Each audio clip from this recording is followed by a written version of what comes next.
Well, we're almost live. All right. We're live. Good afternoon, good evening, everyone. Aquí los saluda Janet Noltenius de Casa de la Cultura El Salvador en Washington, D.C. And this evening, as you know, Casa de la Cultura is a nonprofit organization, 100% volunteer, where we do what we do because we love art and we love to be a trampoline for those wonderful artists that are there. Usually this is la Peña Cultural número 38 o 39. Y la Peña Cultural se hace normalmente con el colectivo Alta Hora de la Noche, un colectivo literario basado en el área metropolitana de Washington, D.C., y la persona que lidera es el poeta Vladimir Monge. Entonces, normalmente en persona tenemos a todo el grupo y las personas tienen la oportunidad después del poeta o la poeta invitada de leer su poesía. But this evening, we are 100% online and 100% ready to get to know this wonderful poet, Edika Chilomé. She's a queer cultural worker, writer, poet, and child of migrant activists from El Salvador and Mexico, who raised her in the tradition of spiritual activism. We need to talk more about that. She holds a BA in social and political philosophy and an MA in women's studies. She's internationally praised for her authentic and powerful voice. Edika has been asked to share her poetry and speak on multiple media platforms and in spaces around the country and Latin America, including TED, the TED Stage, NPR, the Huffington Post, GLAAD, the American Family Therapy Academy, the Texas Democratic Convention, the Lincoln Center in New York. Edika is the author of 2 collections of poetry. She speaks poetry, El Poemario del Colibrí, the Hummingbird Poems. She is a 2018 macondista. También nos tienes que decir qué es eso de macondista. Yo quiero ser macondista. In a 2018-2019 Intercultural Leadership Institute Fellow, a 2020 Vorna Voices alumna, and a 2020 inaugural fellow in the Black, Indigenous, People of Color, Sci-Fi Screenwriting Lab. My God, created by the LA-based organization Justice for My Sister. Presently, Edika is the co-founder of a 10-acre regenerative community land-based project east of Arquicosa River, North Texas, called La Esperanza. You can follow her on social media at Edika Chilomé and learn more about her work, but we have her here, flesh and blood. Bienvenida, Edika. And when I look at you with all of your colors and this beautiful piece of art that you have on the back that you made for your home in this collective. Now, tell us about yourself. How did you become, number one, how can you be so beautiful? Because you're so beautiful. You're like a star, okay? Hey, thank you. Bueno, what do I say? Well, shout out to my parents, my countries of origin, my community. It has made me so beautiful in so many different ways. Yo soy nacida en Washington, D.C., de una mamá mexicana y un papá salvadoreño de Morazán, en Salvador, que vino durante la guerra, como muchos de nosotros, nosotras. And I ended up growing up in so many different parts of the country because my mother was a preacher, a pastor. And so we followed kind of where her work took her to organize migrant communities all over the country, and it took us to different places, Nebraska, Chicago, and then down to Texas. And so I ended up spending a lot more time in Texas in my younger life, and then ended up coming back full circle back down to Texas to continue my studies and to continue kind of cultivating community down here that I have felt very connected to growing up.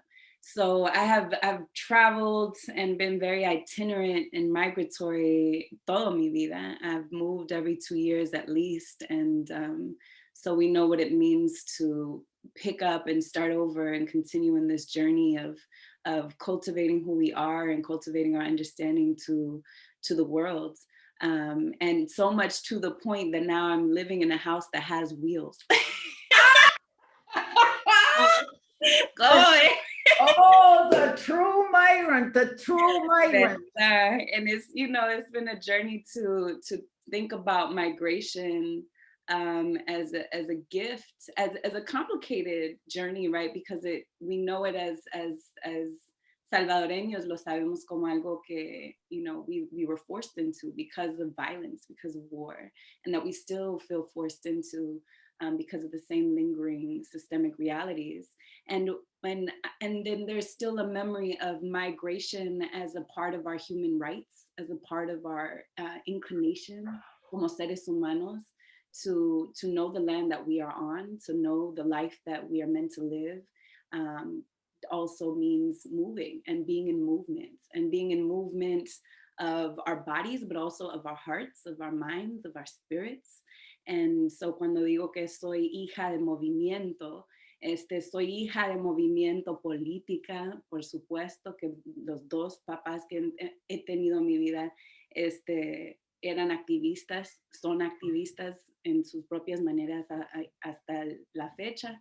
And I'm also a hija de movimiento espirituales, hija de movimiento culturales, traveling worlds, traveling languages, traveling identity politics, traveling cultural reference points, growing up in DC and growing up in Chicago, growing up in places like the US South. I have such an abundant influence of the African diaspora, of the Northern Native diasporas, indigenous diasporas, of so many different cultures that are present here on these lands, and that I connected to because that was the way that I learned English. I learned English by watching, Black people, Black bodies on TV. When I was growing up, it was, Fresh Prince of Bel-Air, it was all these, Bill Cosby, it was all these cultural reference points. And growing up in DC, right? In DC, we have a long-standing history of being una comunidad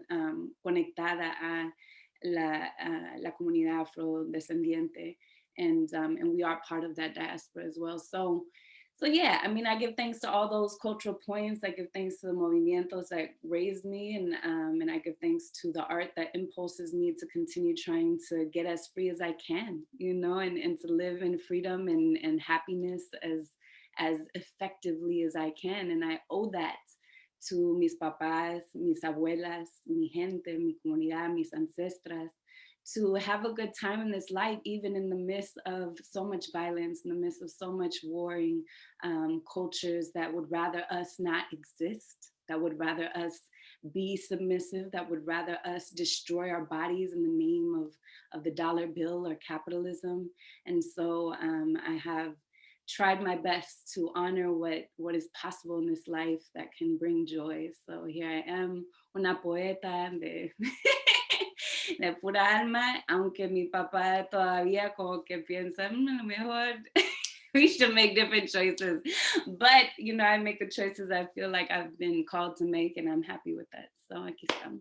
Well, como dicen, the important thing is that you have a voice, and you have a unique voice, and that migration has turned your voice into a migratory bird that is just magnificent. And so, I think that when I see you in your hammock, you're still in movimiento, mija. And I think that it's uh, we are wrong to say that we are static. The moment that we're static, okay, and we're supposed to be not moving, and that's what in our mind is true adulthood. I think that is so much nonsense. I really think that no, the idea is how do we uh, are able to perceive the world that is constantly moving and changing and pushing us and go with that flow. So how did you start writing? How did you, because you studied, you had to be you had to do the social philosophy and political science, I'm sure. How did you Pues, find your voice? pues ser hija de pastora, primeramente, tener el privilegio de ser hija de una mujer, an orator, a woman who was an orator in community. I think that we don't often see in our cultura as women who are given the respect and the position to speak out loud and to speak, not just to speak, but to speak and give word and to give affirmation and to give truth and to give hope and to give purpose to the people.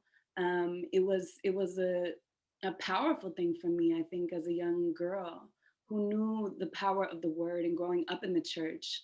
Um, you know, we can talk at length about Christianity and the role of Christianity and a lot of our struggles and the role of Christianity and a lot of our traumas, especially me as a queer woman. But one of the things that was very clear to me and was really important for me to learn was that um, the power of the word can shift reality, can create miracles in the lives of people, even just by allowing someone to feel connected to something powerful in the midst of feeling so disempowered. And so I think that there's a lot of poetry in the spiritual communities that I grew up in, and so it made sense for me that I could use words to inspire some form of reaction. And so I remember writing my first poem in the first grade, and it was actually submitted into a competition. And since then I had always kind of written in journals, y más que nada porque aunque había tanta energía en el movimiento espiritual, política, tanta cultura, la realidad de lo difícil que era ser una mujer, una niña, en este país, como hija migrante, en medio de tanta cosa, era real, right? The difficulties were very real. So writing poetry as a depressed child, as a child who experienced a lot of different forms of violence, and that realities, it was important. It was a form of survival. I think for many of us who are inclined to engage in the power of poetry, also look at it as a form of medicine, a form of cultivating some form of hope to pull us out of deep depression, to pull us out of dangerous places that the mind can go, the spirit can go. And so it definitely has saved my life more times than I have, can count.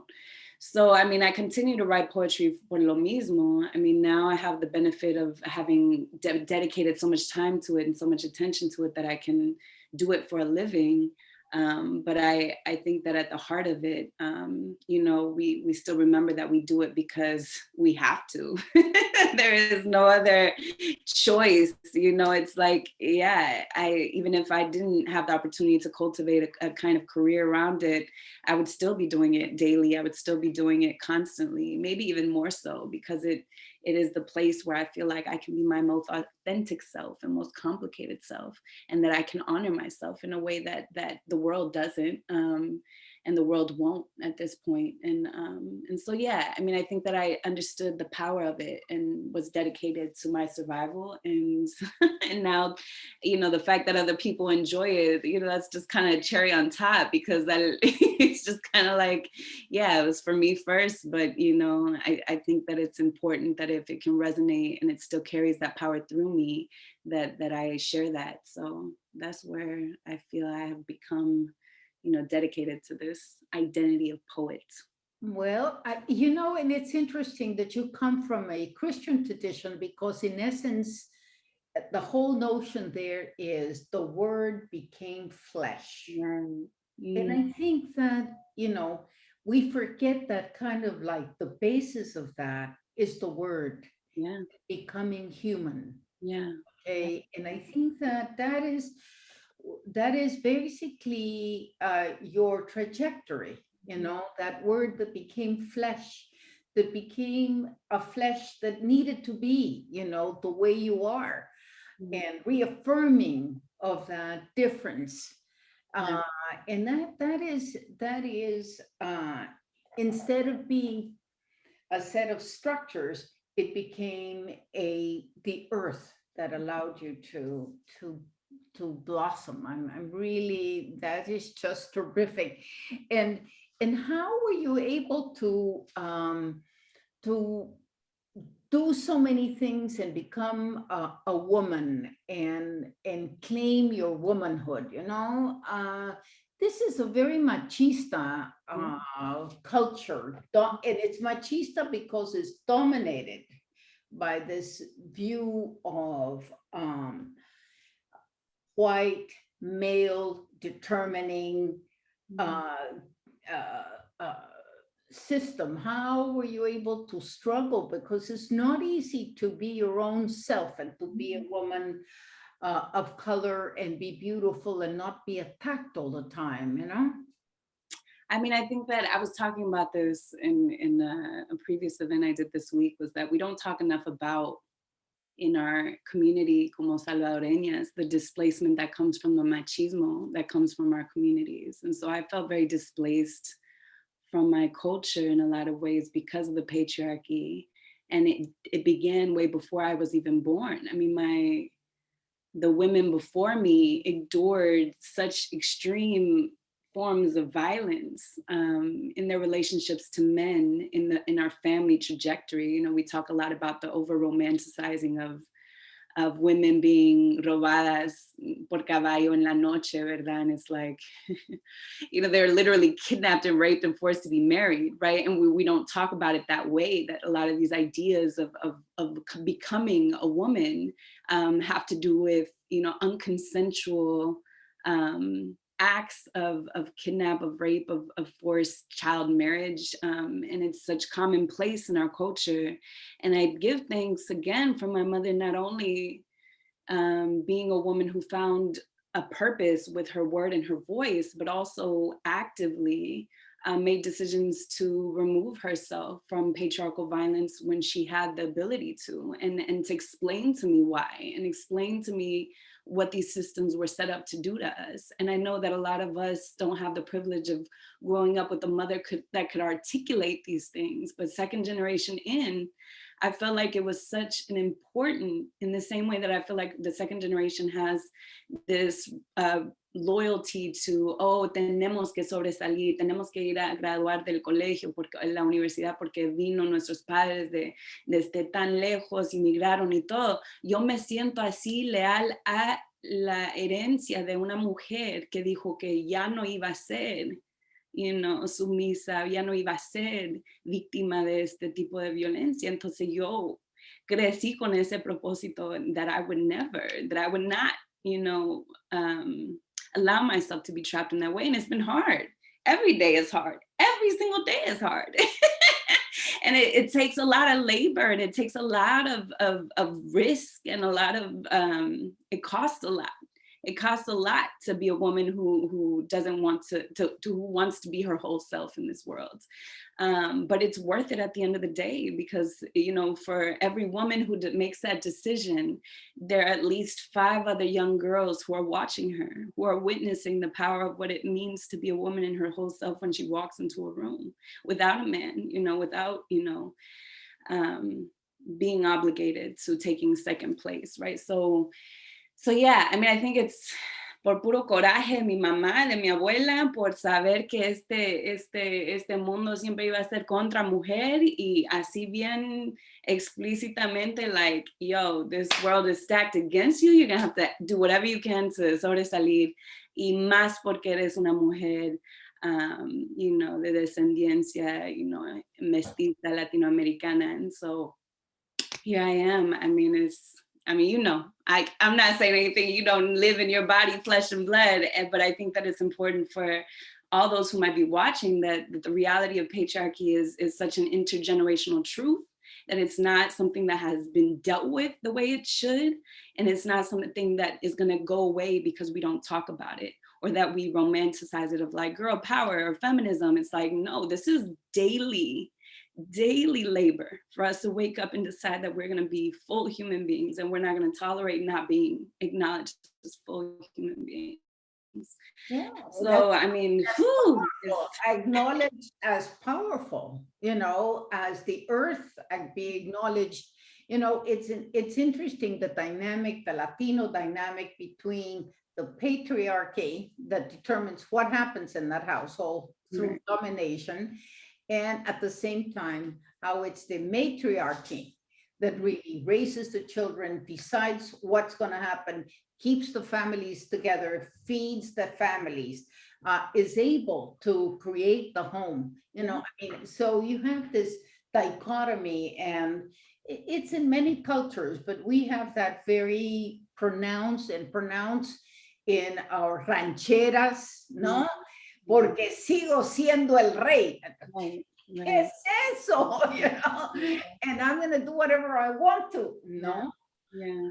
Porque no, todo es una sarta de mentiras, ¿verdad? So, yeah, un punto que quiero decir es que también somos las mujeres que traemos y like, mantenemos la cultura de nuestra gente. If we did not persevere and as matriarchal households that are, you know, erased or not given credit, we would not have our traditions like pupusas, like tamales, like the heart and the hearth of what our people are and how we understand ourselves comes with the labor of the woman maintaining a home and maintaining the culture. And I think that you know, we don't say that enough, and we don't recognize how also the war, the continuous war, but the war in El Salvador created an intense surge of violence contra la mujer, as it always does. And we're still living that. we're still, that didn't go away. It didn't stop. It was never acknowledged. And we're still living the realities of PTSD that translates into men being even harshly, wanting to be empowered in ways that aren't healthy by taking it out on women, by making themselves feel more important. And these things need to really be worked out. Truly. Absolutely. So maybe you can read to us one of your poems or recite one of your poems to get to hear that voice in its splendor. Yeah. Okay. Vamos a empezar entonces. I have this poem from my first book called Mujer Espíritu, and it is translated in English and in Spanish. I'm gonna read it in English, and if there's if somebody wants the translation in Spanish, I can make it available. Here it goes. I have seen the Holy Spirit work. She lives and breathes in bodies dressed in ancient colors, spilling miracles from their mouths born of unforgiving secrets.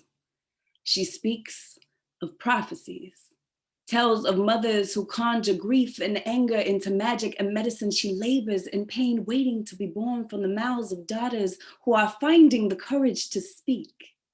Dear mothers, we have been watching. We have been watching you paint colorful and creative visions for the survival of our worlds. We watch you mold and transform the clay of shattered bodies, places of war and poisoned rivers. We watch you keep the sacred fire, your hearts open, our spirits warm. We watch your quiet words, your loving actions, your ancient eyes. We are watching your fingers come alive like water, ripples of creation and time. We are watching your passion y coraje settle into waves of nourishing wisdom, and we will watch you change form, transition back to the creative spirit, the source of your grace, your beauty, and all of your colors. But before you go, before your daughter meets the God that asked her to apologize for her nakedness, remind her that she was born of water, made of stardust and miracles, sculpted by the memories of her ancestors. Tell her that she is magic, that the red blood that will seep from in between her legs like sap from the trees is a covenant made by her mothers, reminding her that she belongs to the cycles of our earth and all that is alive is her inheritance. Tell her that her vagina is sacred, that in time she will learn her clitoris brings her closer to her creator. Tell her that her breasts are soft reminders that she indeed is a creator too. Tell her that every part of her is on purpose, like the ocean and the sky, the moon and the tides and the infinite colors that speak her name before she learns shame. Tell her that the need to hide is not her doing, but the doing of stories told by those who are jealous of her magic, because they will be jealous of her magic, because they have always been jealous of our magic. Oh, oh my goodness. Oh my goodness. If that isn't an empowering poem, I think it's, as you say, it needs to be heard by young women. It's understanding the beauty and the magic of making life. I mean, I tell you the awe that it made me feel when I was pregnant, that I was bringing a life into the world. I mean, it's a miracle. It's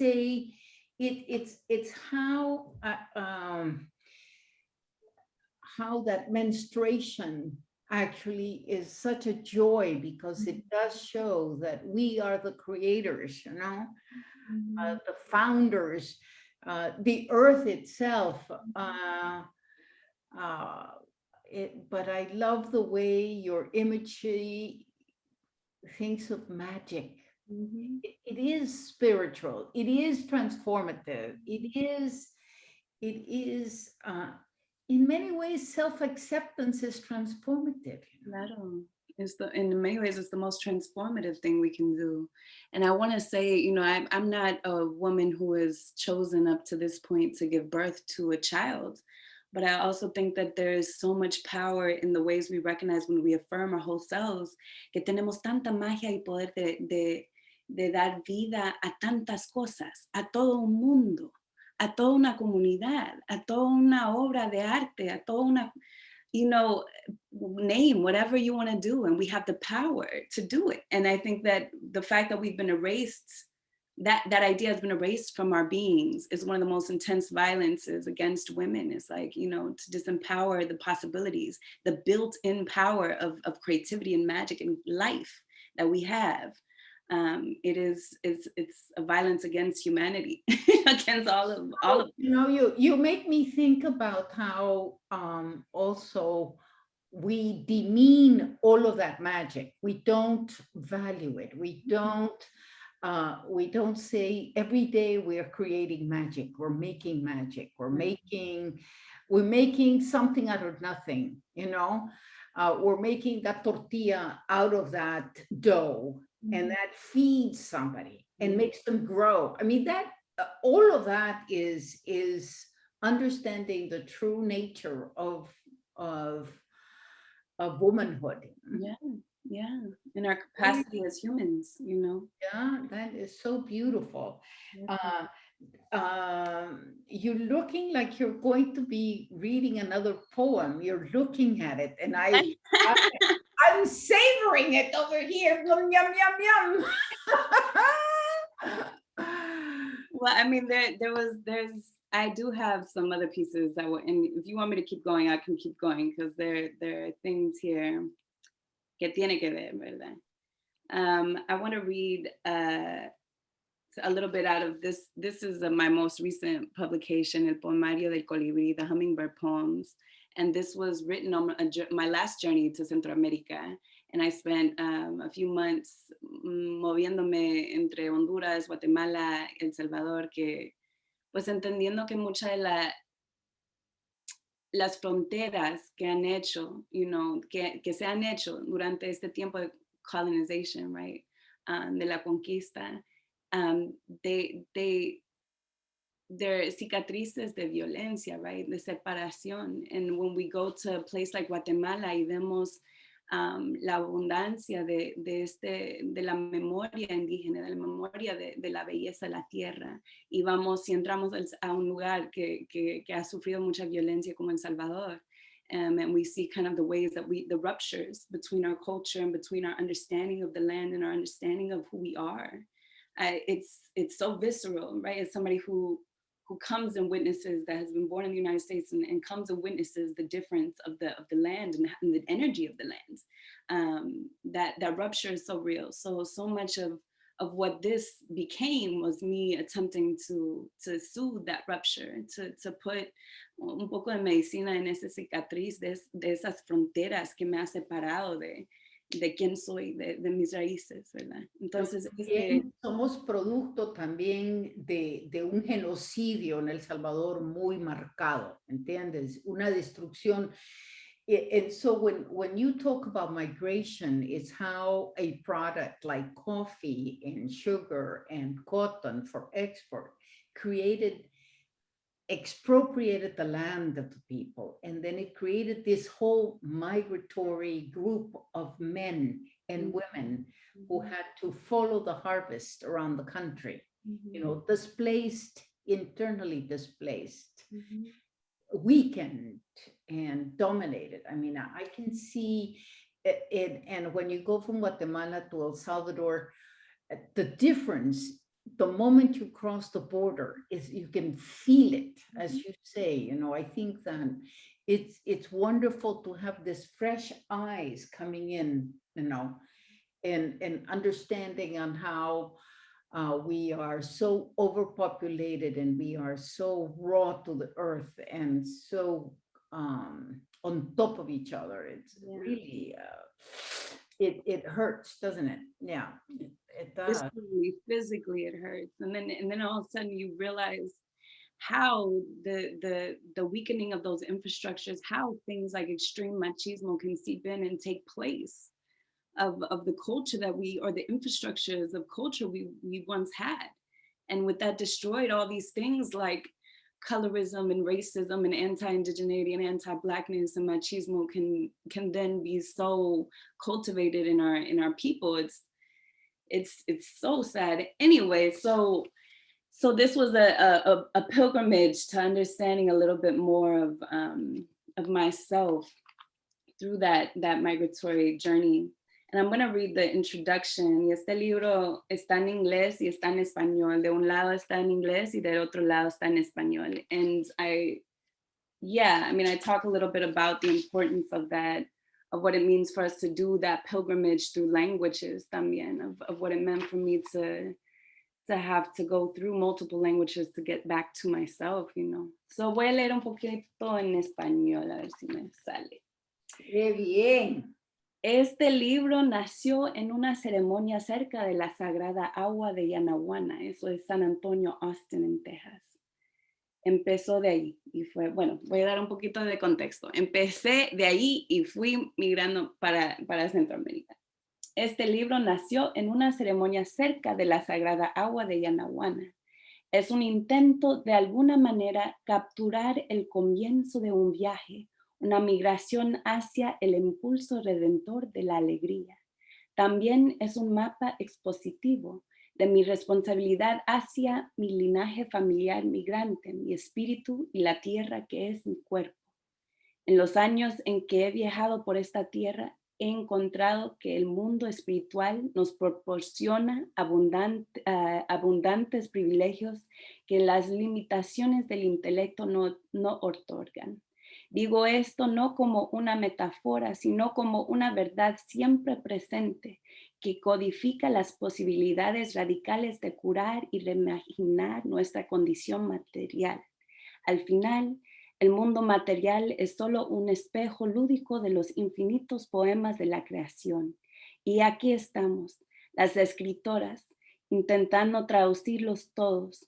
Como mínimo, tengo la esperanza como escritora de traducir algo que nos recuerda la magia que continúa perdiéndose en la esterilidad de la mente colonial, un costo que continuamos pagando con nuestras vidas y las vidas de nuestras generaciones futuras.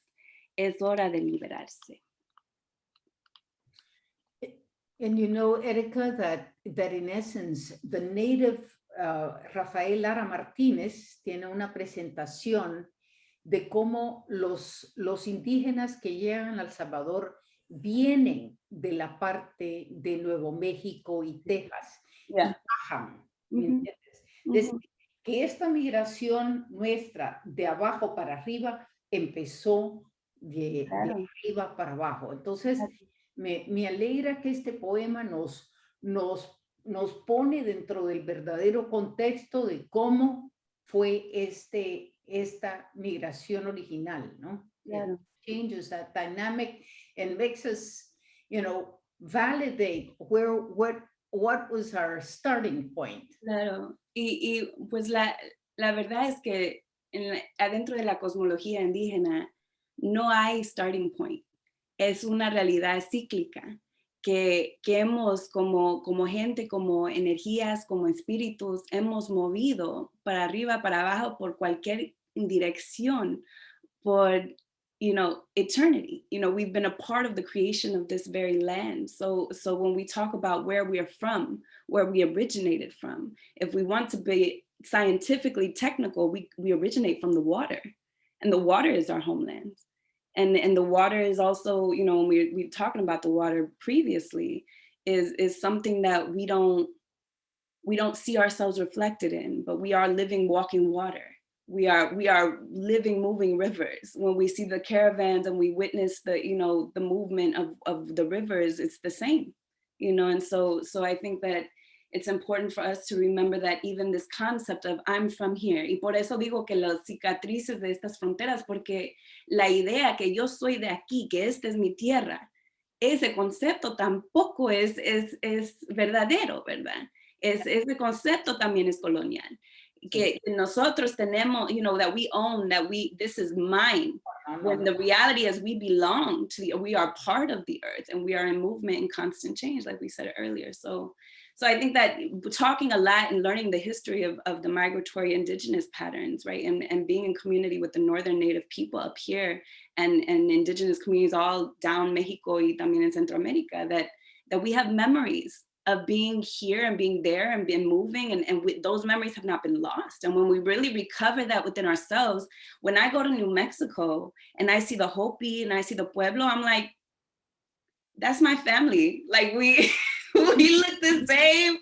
We understand the maíz igual, de diferentes nombres, pero igual, we have the same traditions.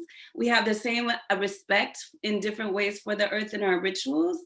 And it makes me feel beautiful because it reminds me that we are home wherever we are. We've always been home, and we've always belonged to wherever we stand. And that is something that has been so important for me to understand, and not to romanticize it, right? Because as somebody who was born in the US, primeramente, entiendo que tengo privilegios, ¿verdad? Y que tiene documentos, ¿verdad? But it is also something that I think can inspire us to really continue fighting to shift and maybe abolish.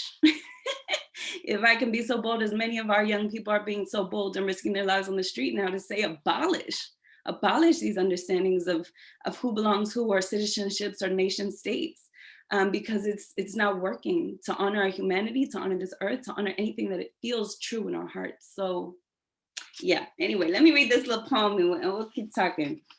Este es parte, no lo voy a leer todo, pero es parte aquí.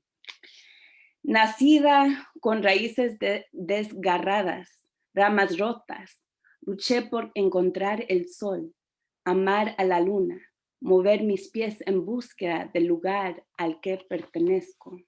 Una espalda doblada, una comunión silenciosa, una lealtad a la tierra rota, el poder del agua, la autoridad del sol, la magia de un brote tierno, Chilomé. Nací para recordar, soy pariente de los árboles, sobreviviente del acero y del concreto, nacida para entender alturas tan profundas como raíces, raíces tan silvestres como un cielo cantante. Alada con promesa me seduza el ritual, encantada por el vuelo, adornada en color para que florezca hermosa aquí delante de ti. Pero primero me desvisto.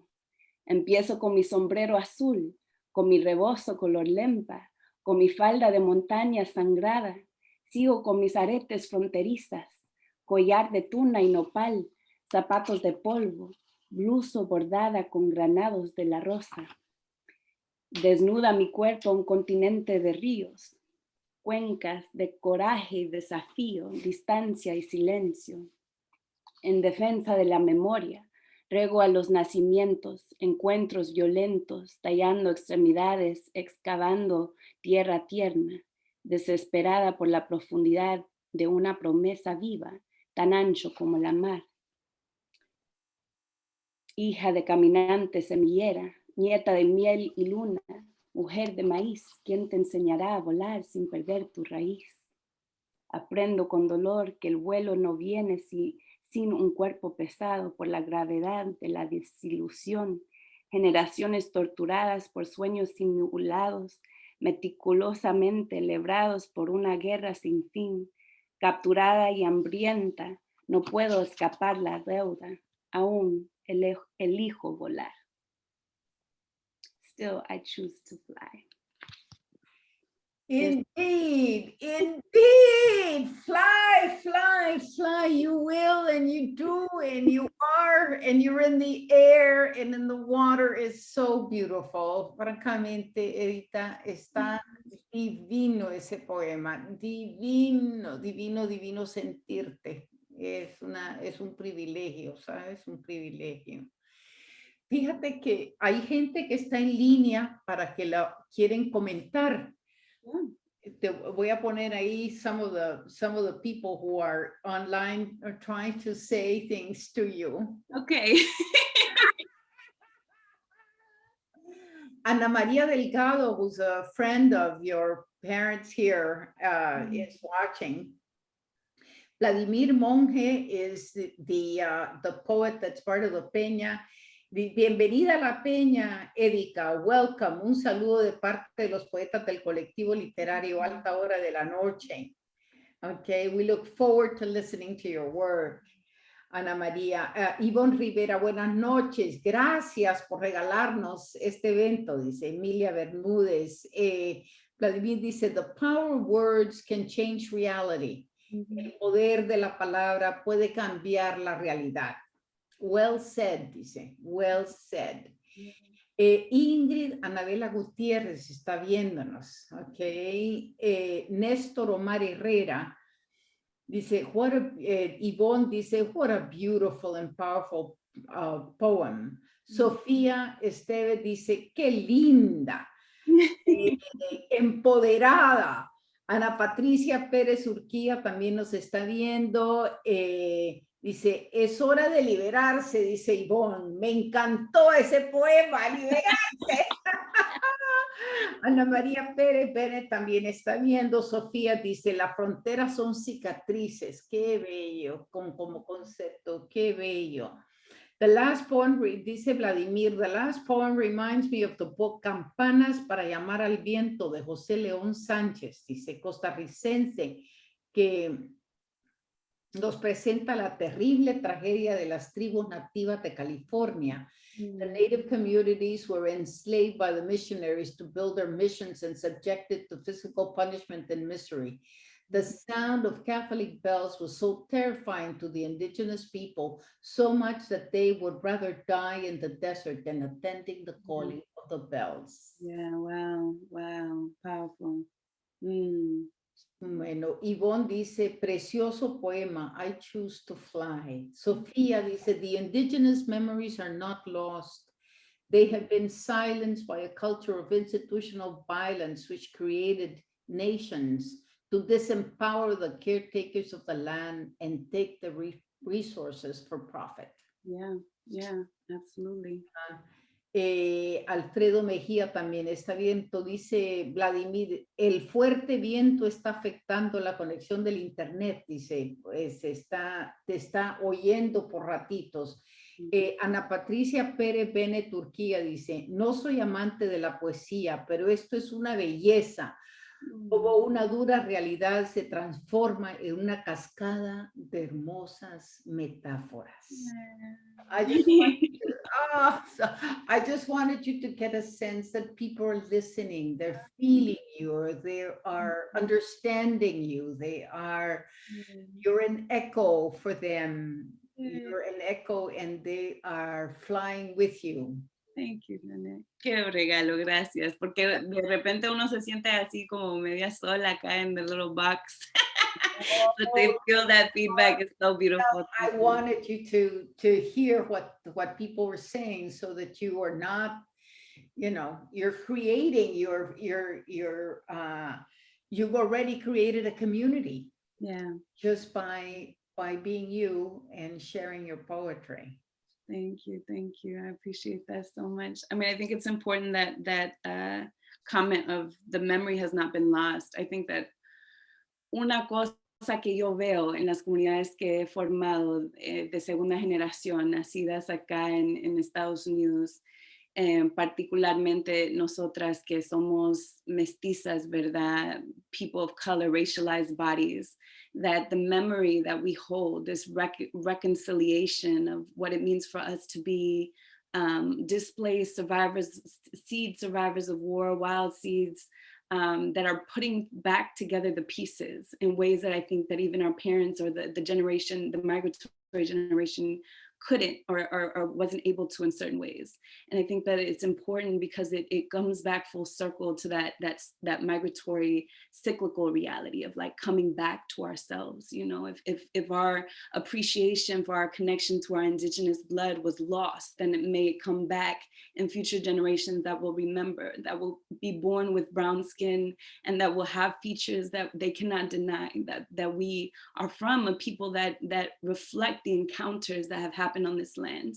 And so part of the empowerment, you asked, how did I become such a woman empowered, was learning how to love that, learning how to love all of this and not trying to whiten it, not trying to change it, not trying to like dismiss it.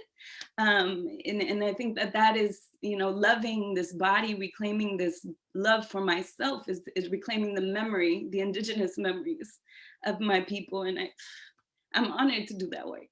Honored to do that work and honored to be witnessed and to be in conversation with you and so many people who are also feeling that connection. So thank you. Oh, now I see that you're going to read something else. I have a feeling here. Well, I wanted to make sure we also had time to share the video. Why don't you do that? It's getting to be time. Yeah, so let me, I wanted to introduce this part of the recollecting, and if I can tie it in, of the memory is being very acutely aware of what our people are going through constantly around us, right? And so I'm in Tejas, and what it means to be in a state in the U.S. South where, the detention centers here, the torture that happens, the disappearance in the borders, the everywhere. It's it's important for me also as a poet to give testimony and archive the memory of what's happening.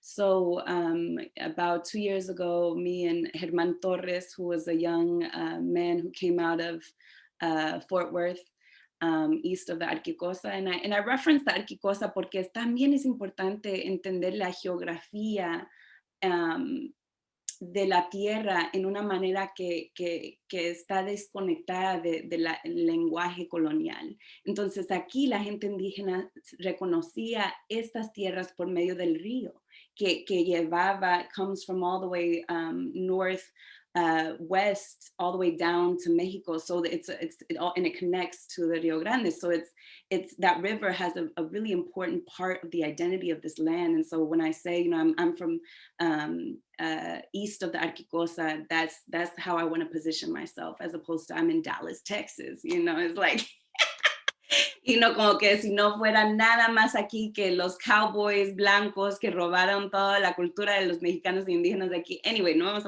a empezar bien con eso, pero it's important for me to recognize, like, that's where we begin to unlearn and begin to relearn the connection of our migratory patterns in relationship to the rivers and not to these cicatrices of borders.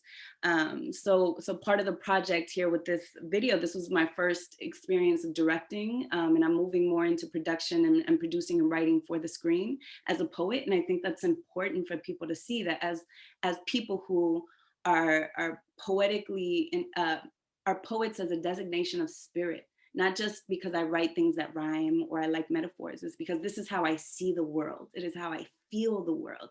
And it doesn't matter if I ever write a poem, if you have a spirit of a poet, es una identidad completamente independiente of whatever we might be published or what we might do or achieve in that literary realm. It's just a way of being. And so for the poets to be politicians, to be producers, to be directors, to be scientists, we need that. We need the way of moving in the world where we can feel things deeply, we can make connections that are tied to the memories of our ancient understandings and the cosmos. We need all that to bring everything back together and to heal things. So I'm really honored to have had the opportunity to create this brief project, but also to allow it to give me courage to move into, I'm now working on a series for TV that is hopefully in the next 3-4 years will be in production. And we're moving very slow because it's a recovering of a lot of esto lo que estamos hablando, of the indigenous memory, of like the memory of these lands de aquí a Centroamérica, and I'm wanting to do it right, not do it just for Hollywood, but do it en comunidad. Entonces este es el comienzo para mí de ese proceso de crear cosas para la memoria de nuestra gente. Entonces I'm going to share screen here. Let me see. Yeah.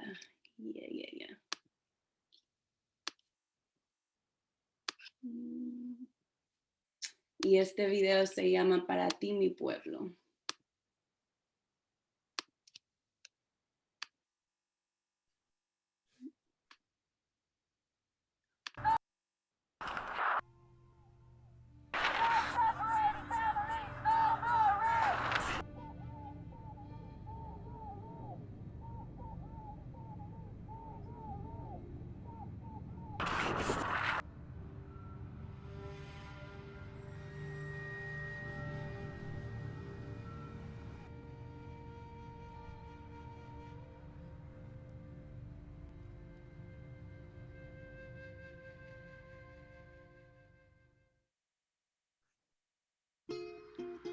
To the thousands walking, and the thousands more in detention tonight, protected only by prayers and God's will, you are a light.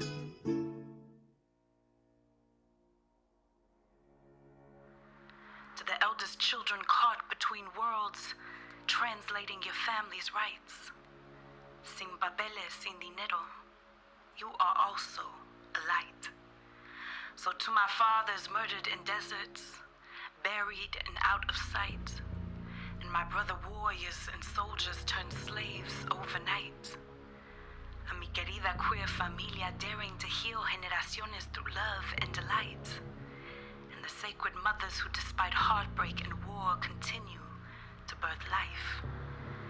Reflexiones de gracia divina, you are all sacred light, born of evolution's mixed blood, fire and fight. Semillas de la tierra, black, red, yellow and white, hecho de cuatro vientos and stardust that unites. Mundo entre mundo, luz de luna y de fe, mundo de muchos mundos, luz de tradiciones y saber, que somos semillas del maíz, de esperanza y de amor. Míranos, mi gente, el aguilar y el cóndor, caminantes tomando paso hacia nueva florecer.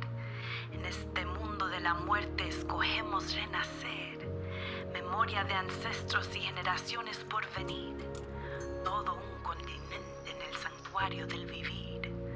Aunque ha llegado la lluvia y el atardecer, la noche, compañeras, nos prometa un nuevo amanecer. This poetry is a thank you to you, mi pueblo, for all our heart and our fight, for all our languages and songs that color a world joyful despite fear and hate of our coraje and a new world that is to come. God has birthed light from your living so that we may all learn to welcome a new sun.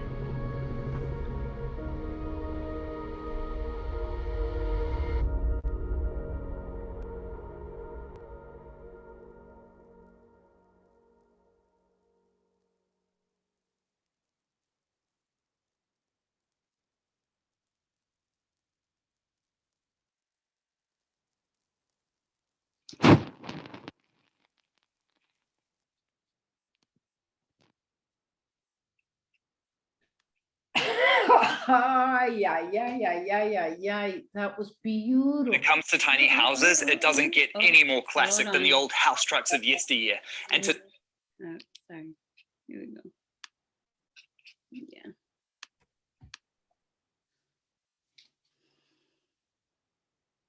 CCP. Yeah, that was that was all shot in Dallas, and I did that before I left Dallas 2 years ago, and it was an important thing to capture. A lot of those scenes were places that were community spaces that were really important to me, and different places that were very sacred to the communities that I was a part of. So it was a really beautiful project to bring together those images. And the poem itself was just so beautiful. And I think you have learned to put those images with the words in a very seamless way. You know, I think you're moving towards achieving a visual world through your words. Yeah, I'm hoping to. Thank you, because that's the plan. Es el deseo de mover por ahí, porque la realidad es que, como dijo la persona que comentó que no es amante de la poesía, la realidad es que nuestra gente no lee. Hasta a mí me da flojera de leer tanto, ¿verdad? Pero nuestra gente en este tiempo digital, nos ponemos a ver películas, nos ponemos a ir al cine, a watch Netflix todo el día. Entonces, si se puede poner la poesía, la literatura de una manera intencional adentro de these screens, then I think we have an obligation to connect and to translate into this new generation of visual, to show, our people that can transmute beyond language and beyond limitations. So I'm excited to do that. Yeah, because that's what Ana María Delgado dice, es magnífico poder escuchar las conclusiones de las nuevas generaciones frente a lo que van incorporando de la historia. Viendo a Edika con nuevos ojos, dice, gracias por tu voz. Because I think you have understood that the new generation needs that visual. There is a disconnection, though, between the written word and self now, because somebody else gives you the image. Right. So Sofia dice, so glad you can eloquently express the feelings of many marginalized peoples. And Yvonne says, qué gran alegría conocer tu trabajo. Nos regalas mucha esperanza para las nuevas generaciones. I'd like us to at least finish telling us this vision for la esperanza. Yeah. Because I think that you're finding the full circle by living in the land. Yeah. So I was, como mencioné, nací en Washington, D.C., que es ciudad, ¿verdad? Y me creí en ciudades, even if it was in, I lived in Nebraska for a short time, but it was in Lincoln, it was in the capital, I lived in Chicago. And so I was, I was born in these cities where it was just concrete everywhere. It was constant, cars and electricity running all night. And, you barely saw, the naturaleza in its full splendor, and it's the full diversity of the living world.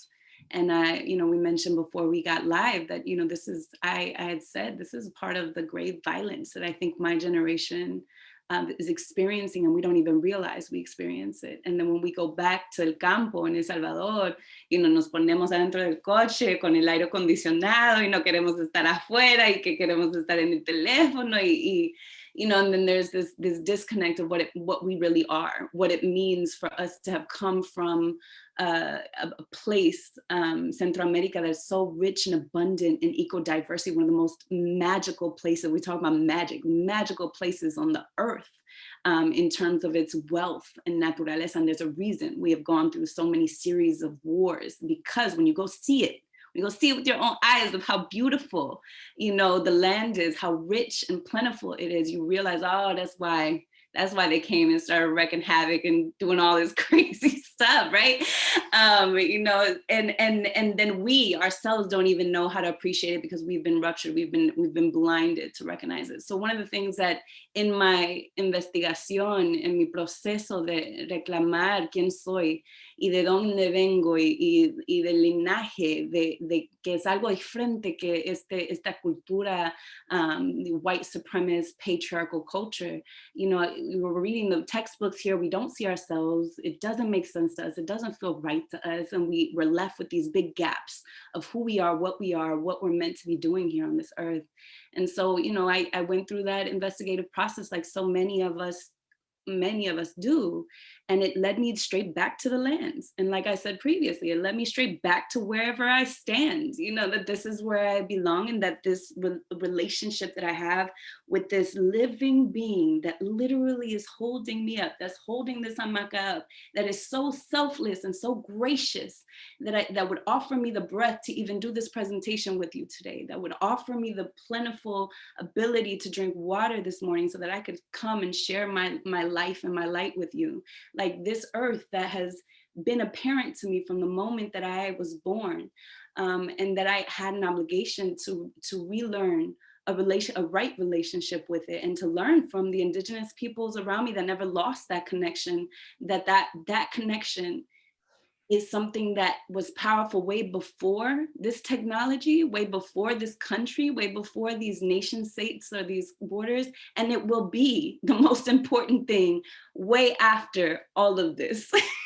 Y como estamos viendo que este imperio, this empire of the United States is slowly crumbling, and it is dramatic and it's violent and it's wild that we're witnessing it in this levels now, but we're watching it, we're witnessing the truth of it, that when all of this falls, what we will be left with is to really ask ourselves, what is the basic needs that we need to continue surviving and taking breath and sitting down and being in relationship with each other?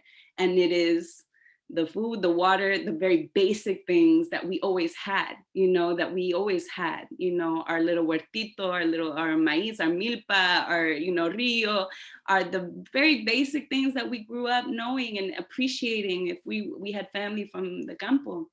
And so my journey up to this point, before I turned 30, I made it a point that I wanted to come back to understanding how to cultivate those skills.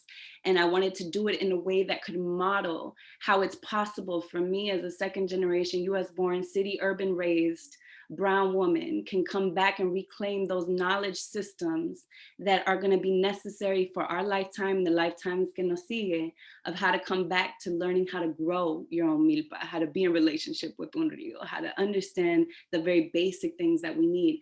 So me and a dear sister, a chosen family, and her partner and her pareja, we sat down during this pandemic. We took shelter together here in the city of Dallas, and we decided that that we were going to invest in getting out of the city, because I recognize it as something that is going to continue to be more dangerous and continue to be more unstable.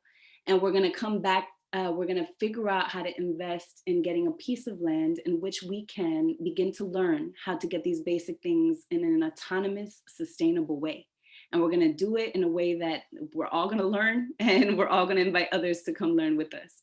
And so in September, we got to this piece of land that is an hour away from the city, which is not too far, so that our plan is to be able to grow enough food in the future to be able to come back and give to these communities of color, these Black and brown communities that are having less and less access to clean water, to food, to real food. And we're gonna figure out how to create all of these things. So we're learning, and it's a humbling experience to realize how much we do not know, how afraid we are of the natural world just because of that alienation from it. Y también qué nos queda de la memoria de nuestros papás, que eran todos campesinos, que eran toda gente que tenía este set of skills. And so it's not so crazy for us to imagine that we can relearn this and we can do this, but it is a really important goal to reach. And as artists, as activists, as people who no longer feel it is for us personally the best investment to continue asking white men to humanize us. We are no longer waiting in line to be given permission to live. We're wanting to figure out alternatives of how to sustain and honor our lives in ways that don't require that. So we also, part of our strategy is to have white allies to help protect us in these spaces, because we are in Trump country. We are in places that there's a reason why people of color, especially Black folks who have been here for many generations, don't have land, and it's because of systemic racism and other things we have to be really aware of. And so we're learning as we go, and we're going to continue asking for support from our communities to help continue building this up. Right now is not where we want to be, but it's a big step towards what we envision in the next few years of having. And after this experience of the grid going down in Texas, it becomes even more real of what it means for us to be autonomous and sustainable, and taking notes de la gente indígena que está peleando en México, por Centroamérica, por Suramérica, que ya han vivido esta realidad, que no pueden estar dependientes de un sistema que no los quiere, que al contrario, like wants them dead and has systemically made war on them. And in the same way as people of color, we are experiencing this war against our humanity and against our lives. And we watched in Texas, brown people are sacrificial zones. Like we are not, we're not valued, we're not accounted for in the numbers that they crunch as profit. And so they leave us to die. And so our response is then we are going to create our own infrastructures and systems in which we're going to sustain our lives and offer that wealth to others who need it. So it's a lot of envisioning, but we're walking towards there. And we're poets. Well, my sister is by training, she's a theater director. Her husband is a designer and an architect, which comes in handy. But we're putting our creative minds together, our ability to understand macro and micro realities to create a reality for ourselves. And I think it's important for people to know that. And I'm living in a tiny house because it made sense for me to invest in a structure that we could also move around the land, and that could be completely autonomous and doesn't no gasta, right? And that's part of the life too, is like rejecting hyper consumer capitalist culture that would continue rupturing us from the land. So minimizing, and remember that, I got this hammock, this is my living room, this hammock and this beautiful painting. And then my real home and real living room is out there in the trees and on the land. Y así han vivido mis antepasados por generaciones, y así también quiero vivir yo, de una manera saludable y de una manera honorable, to continue living and moving and being. So yeah. You are la esperanza en nuestras vidas, the hope for the future, the hope to really become whole. And we admire that and we love you for it. And we are going to visit La Esperanza. Por favor, con mucho gusto, please. Y a decirte felicidades por toda tu vida, tu creatividad, tu compromiso y centrada dentro de lo que tú eres, profundamente una poeta que habla la verdad. Gracias, Edika. Ha sido una noche maravillosa. Te agradecemos muchísimo y te deseamos felicidad, felicidad, felicidad en ese descubrimiento. Yay, gracias, Jenny. Gracias a todas. Muchas gracias a todos por haber estado con nosotros en este regalo de vida que nos ha hecho Edika esta noche. Y adelante, nos estás abriendo la mente y eso no se puede olvidar. Muchas gracias, Edika. Te queremos mucho y felicidades. Gracias. Buenas noches. Buenas noches. Thank you.